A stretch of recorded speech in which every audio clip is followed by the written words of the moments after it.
ಕಾಂಗ್ರೆಸ್ ಮುಖಂಡ ಸೂರಜ್ ಹೆಗಡೆ ನಿಧನಕ್ಕೆ CM DK Shivakumar ಸಂತಾಪ. ಎಐಸಿಸಿ ಕಾರ್ಯದರ್ಶಿ ಹಾಗೂ ರಾಜ್ಯ ಗ್ಯಾರಂಟಿ ಯೋಜನೆಗಳ ಅನುಷ್ಠಾನ ಸಮಿತಿ ಉಪಾಧ್ಯಕ್ಷ ಸೂರಜ್ ಹೆಗಡೆ ಅವರ ನಿಧನಕ್ಕೆ ಮುಖ್ಯಮಂತ್ರಿ ಡಿಕೆ ಶಿವಕುಮಾರ್, ಮಾಜಿ ಮುಖ್ಯಮಂತ್ರಿ ಸಿದ್ದರಾಮಯ್ಯ, ರಾಹುಲ್ ಗಾಂಧಿ ತೀವ್ರ ಸಂತಾಪ ಸೂಚಿಸಿದ್ದಾರೆ. ಚಿಕ್ಕ ವಯಸ್ಸಿನಲ್ಲೇ ಸಂಭವಿಸಿದ ಅವರ ಅಗಲಿಕೆಯ ಸುದ್ದಿ ತಮಗೆ ತೀವ್ರ ಆಘಾತವನ್ನುಂಟು ಮಾಡಿದೆ ಎಂದು ಬೇಸರ ವ್ಯಕ್ತಪಡಿಸಿದ್ದಾರೆ. ಕಾಂಗ್ರೆಸ್ ಮುಖಂಡ ಸೂರಜ್ ಹೆಗಡೆ ನಿಧನಕ್ಕೆ ಮುಖ್ಯಮಂತ್ರಿ ಡಿಕೆ ಶಿವಕುಮಾರ್ ಸಂತಾಪ.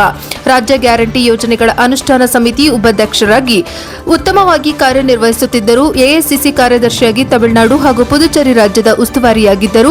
ಕಾಂಗ್ರೆಸ್ ಮುಖಂಡ ಸೂರಜ್ ಹೆಗಡೆ ಬೆಂಗಳೂರು ಎಐಸಿಸಿ ಕಾರ್ಯದರ್ಶಿಗಳು ಹಾಗೂ ರಾಜ್ಯ ಗ್ಯಾರಂಟಿ ಯೋಜನೆಗಳ ಅನುಷ್ಠಾನ ಸಮಿತಿ ಉಪಾಧ್ಯಕ್ಷ ಸೂರಜ್ ಹೆಗಡೆ ಅವರ ನಿಧನಕ್ಕೆ ಸಿಎಂ ಡಿಕೆ ಶಿವಕುಮಾರ್ ಅವರು ತೀವ್ರ ಸಂತಾಪ ಸೂಚಿಸಿದ್ದಾರೆ. ಸೂರಜ್ ಹೆಗಡೆ ಅವರು ಅಗಲಿಕೆ ಸುದ್ದಿ ಕೇಳಿ ನನ್ನ ಮನಸ್ಸಿಗೆ ಆಘಾತವಾಗಿದೆ. ಚಿಕ್ಕ ವಯಸ್ಸಿಗೆ ಅವರು ನಮ್ಮನ್ನು ಅಗಲಿದ್ದಾರೆ ಎಂಬುದನ್ನು ನಂಬಲೇ ಆಗುತ್ತಿಲ್ಲ. ಸೂರಜ್ ಅವರು ಎಐಸಿಸಿ ಕಾರ್ಯದರ್ಶಿಯಾಗಿ ತಮಿಳುನಾಡು ಹಾಗೂ ಪುದುಚೇರಿ ರಾಜ್ಯದ ಉಸ್ತುವಾರಿಯಾಗಿ ಪಕ್ಷದ ಸಂಘಟನೆಯಲ್ಲಿ ಸಕ್ರಿಯವಾಗಿ ತೊಡಗಿಸಿಕೊಂಡಿದ್ದರು. ಅವರ ಅಗಲಿಕೆ ಕಾಂಗ್ರೆಸ್ ಪಕ್ಷಕ್ಕೆ ತುಂಬಲಾರದ ನಷ್ಟ. ಸೂರಜ್ ಹೆಗಡೆ ಅವರು ತಮ್ಮ ತಾತ ದೇವರಾಜ್ ಅರಸು ಅವರಂತೆ ಹಿಂದುಳಿದ ವರ್ಗಗಳು, ಕಾರ್ಮಿಕರ ಹಕ್ಕು, ಸಾಮಾಜಿಕ ನ್ಯಾಯಕ್ಕಾಗಿ ಶ್ರಮಿಸುತ್ತಿದ್ದರು.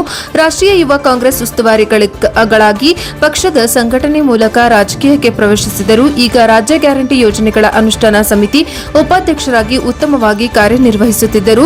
ಸ್ವರಾಜ್ ಅವರ ಆತ್ಮಕ್ಕೆ ಶಾಂತಿ ಸಿಗಲಿ. ಅವರ ಕುಟುಂಬ ಸದಸ್ಯರು ಹಾಗೂ ಅಭಿಮಾನಿಗಳಿಗೆ ಅವರ ಅಗಲಿಕೆ ನೋವು ಭರಿಸುವ ಶಕ್ತಿಯನ್ನ ಕರುಣಿಸಲಿ ಎಂದು ಭಗವಂತನಲ್ಲಿ ಪ್ರಾರ್ಥಿಸುತ್ತೇನೆ ಎಂದು ತಮ್ಮ ಶೋಕ ಸಂದೇಶದಲ್ಲಿ ತಿಳಿಸಿದ್ದಾರೆ.